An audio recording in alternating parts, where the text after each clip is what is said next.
Estudo Bíblico. Série Ouvindo a Voz de Deus. Apresenta estudo número 18. A verdade sobre o dom de profecia. Antes da entrada do pecado, Deus se comunicava face a face com seus filhos. Após a queda do homem, Deus passou a usar outros meios de comunicar-se. Em toda a Bíblia, encontramos Deus dotando homens e mulheres com o dom de profecia para falar em seu nome, guiando, conduzindo e admoestando o seu povo. A palavra de Deus afirma que onde não há profecia, o povo se corrompe. Hoje vamos estudar sobre a manifestação e a importância do dom de profecia na vida do povo de Deus nos últimos dias. Mateus relata as palavras de Jesus, afirmando que nos últimos dias teremos um falso dom de profecia, porque surgirão falsos cristos e falsos profetas, operando grandes sinais e prodígios para enganar, se possível, os próprios eleitos. Como sabemos se um profeta é falso ou verdadeiro? O apóstolo João afirma: Amados, não deis crédito a qualquer espírito, antes provai os espíritos se procedem de Deus, porque muitos falsos profetas têm saído pelo mundo afora. Vejamos agora 5 marcas que a Bíblia apresenta para provar se um profeta é verdadeiro. A primeira marca é apresentada na primeira carta de João, no capítulo 4, verso 2. Nisto reconheceis o Espírito de Deus. Todo espírito que confessa que Jesus Cristo veio em carne é de Deus. A primeira marca é aceitar a encarnação de Cristo e sua divindade. Mateus identifica a segunda marca. Acautelai-vos dos falsos profetas, que se vos apresentam disfarçados de ovelhas, mas por dentro são lobos roubadores. Pelos seus frutos os conhecereis. A segunda marca são os frutos apresentados na vida de alguém e os resultados de sua obra. O profeta Jeremias nos apresenta a terceira marca de um profeta verdadeiro. O profeta que profetizar paz, só ao cumprir-se a sua palavra, será conhecido como profeta, de fato, enviado do Senhor. A terceira marca é: deve haver cumprimento do que disse. A quarta marca é apresentada por Isaías, no capítulo 8, verso 20. À lei e ao testemunho. Se eles não falarem desta maneira, jamais verão a alva. Os ensinos de um profeta devem estar em conformidade com toda a Bíblia e com os 10 mandamentos. A quinta marca encontramos em Daniel 10, versos 8 a 10. Fiquei, pois, eu só, e contemplei esta grande visão, e não restou força em mim. O meu rosto mudou de cor e se desfigurou, e não retive força alguma. Contudo, ouvi a voz das suas palavras, e ouvindo-a caí sem sentidos, rosto em terra. Eis que certa mão me tocou, sacudiu-me e me pôs sobre os meus joelhos e as palmas das minhas mãos.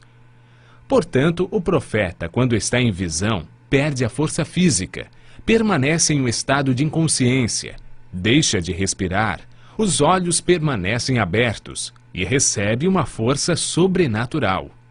É importante notar que somente a presença de fenômenos físicos não é prova suficiente de um verdadeiro dom de profecia, pois Satanás também opera sinais. O profeta verdadeiro deve manifestar as 5 marcas que a Bíblia apresenta. Em toda a história bíblica, encontramos homens como Moisés, Jeremias, Isaías e mulheres como Miriam, Uda, Débora.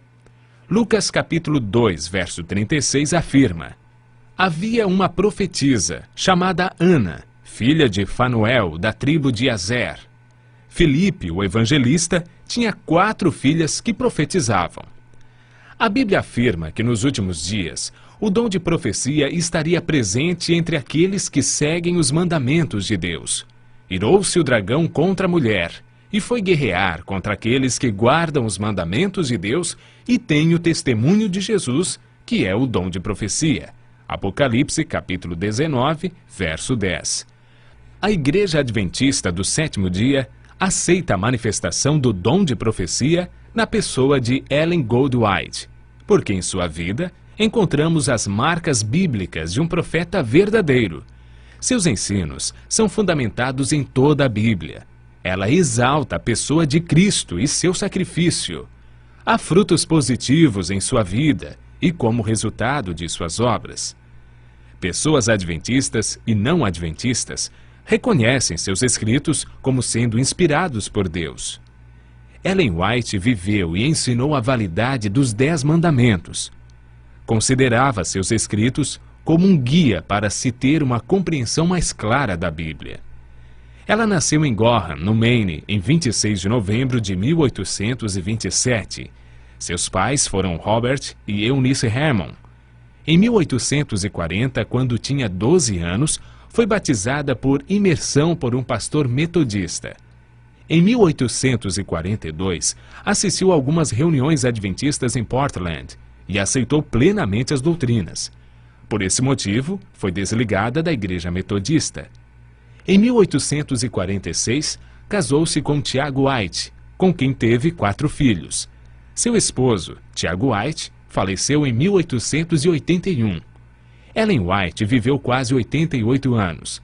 71 anos foram dedicados à obra de Deus. Em julho de 1915, ela descansou e aguarda a volta de Jesus. Ellen White recebeu mais de 2.000 visões e sonhos e escreveu mais de 100.000 páginas manuscritas. Embora não tivesse um alto nível de escolaridade, era muito estudiosa e escreveu com autoridade sobre os mais diversos temas: religião, ciências, história, oratória, música, educação, psicologia, administração, namoro, casamento, medicina, alimentação e profecias. Ela está em 4º lugar entre os autores mais traduzidos do mundo, com seus escritos impressos em 126 línguas. Seus livros mais conhecidos são Vida de Jesus, Caminho a Cristo, O Desejado de Todas as Nações e O Grande Conflito. Seu único propósito sempre foi levar o leitor a um profundo amor por Cristo, dando-lhe uma melhor compreensão da Bíblia, ajudando-o a viver uma vida melhor e mais santa. Ela mesma escreveu: "Tomo a Bíblia tal como ela é, como a palavra inspirada.